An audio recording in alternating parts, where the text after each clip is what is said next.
The lobby's two representatives had no intention of participating in the battle of ideas. We have to remember that they had no idea what the conference would entail. These were early days in settler colonial studies. They were there to monitor us. They didn't want to win the argument. They seemed to want to silence it. This action was part of a wider campaign by the pro-Israel lobby on both sides of the Atlantic to suppress the debate on Palestine and curtail the expansion of the field of Palestine studies, preventing it from shaping the public debate. The academic study of Palestine in recent years has provided a solid scholarly basis for the main arguments supporting the legitimacy of the Palestinian nation. At times, this pro-Israel lobbying succeeded.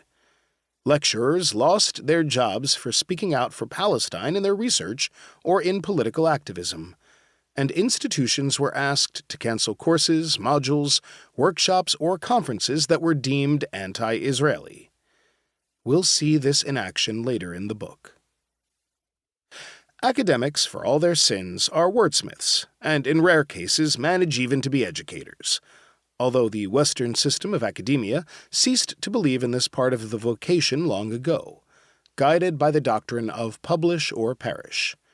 Words, just words alone, some of them appearing in academic journals with more authors than readers, are met with all the might of the pro-Israel lobbies in Britain and the USA, as if they constitute an existential threat to Israel.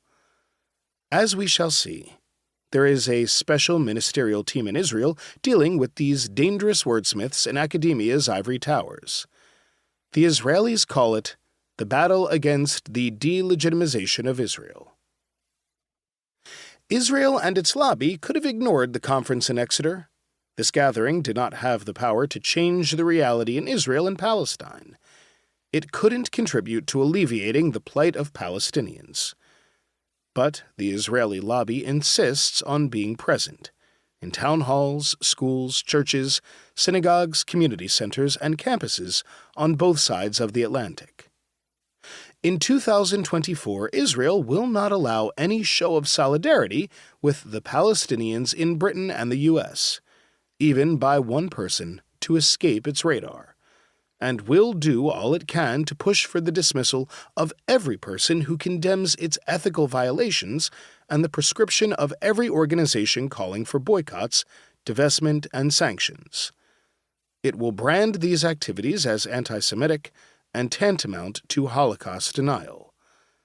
In essence, this is the work of an aggressive lobby that began its political advocacy for Israel in the mid-19th century and still continues today. There are not many states, if there are any others at all, frenetically trying to convince the world and their own citizens that their existence is legitimate.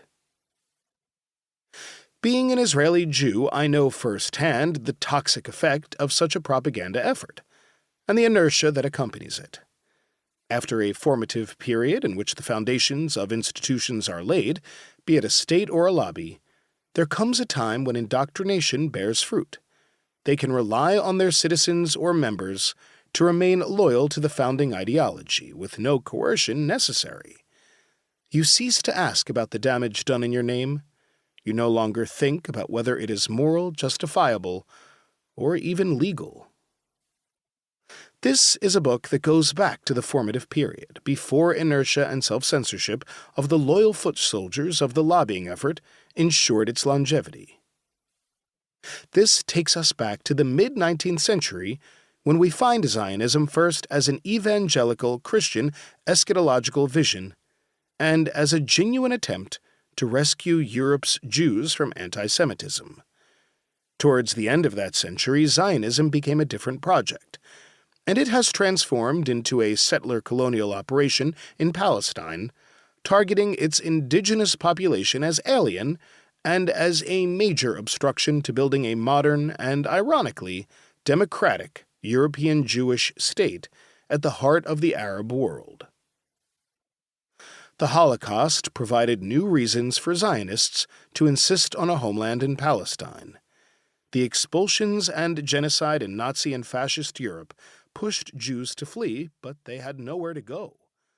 Few Western countries